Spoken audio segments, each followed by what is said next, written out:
La auscultación es el procedimiento de exploración física basado en escuchar los sonidos que produce nuestro cuerpo, especialmente en el sistema respiratorio y sistema cardiovascular.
Auscultación respiratoria es la exploración más importante para evaluar el flujo del aire en el árbol tráqueo-branquial.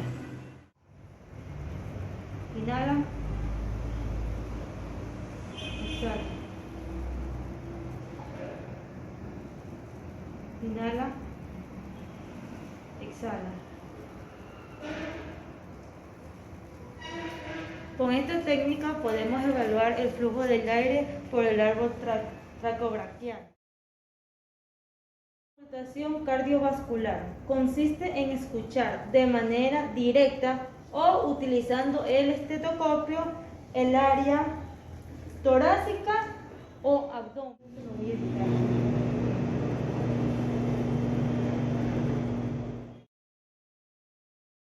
El pulso. El pulso es el número de latidos del corazón, conocido como frecuencia cardíaca. Hay diferentes tipos de pulso: el temporal, el axilar, el femoral, el braquial, el radial, el cubital, el popliteo. Vamos a tomar la frecuencia cardíaca del paciente adulto, que normalmente sería de 60 a 80 pulsaciones por minuto.